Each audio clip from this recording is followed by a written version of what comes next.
بسم اللہ الرحمن الرحیم۔ السلام علیکم۔ sirat.e.mustaqeem سعودی نیوز چینل میں آپ سب کو خوش آمدید کہا جاتا ہے۔ آج 11 جولائی 2021 ہے۔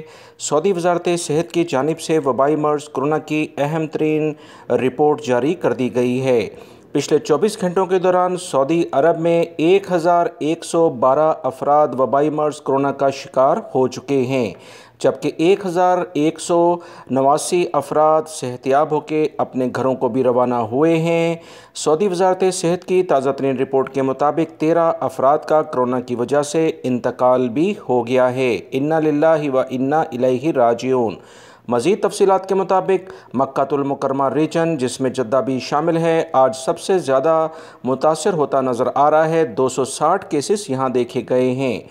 ایسٹرن ریجن، جسے الشرقیہ ریجن بھی کہا جاتا ہے، دمام سے ممالک علاقے ہیں، 209 افراد یہاں کرونا کا شکار ہوئے ہیں۔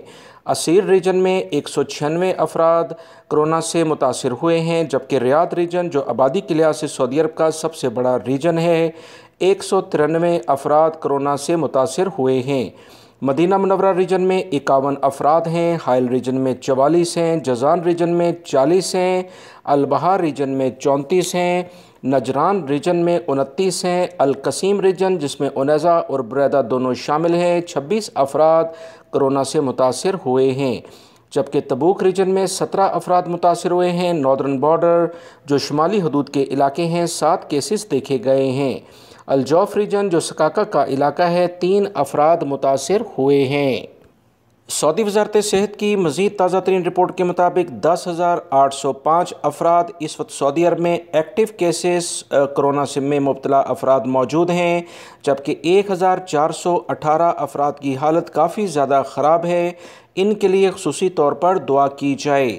دوستو، انٹرنیشنل لیول پر کرونا کی وجہ سے مزید بیماریاں جنم لے رہی ہیں، جس کی تفصیلات روزانہ کی بنیاد پر آ رہی ہیں، وہ بھی لازمی آپ لوگ دیکھا کریں تاکہ احتیاطی تدابیر اختیار کرنے میں آپ کو مزید آسانی ہو۔ ویڈیو لائک کر کے شیئر بھی کیجیے گا۔ السلام علیکم۔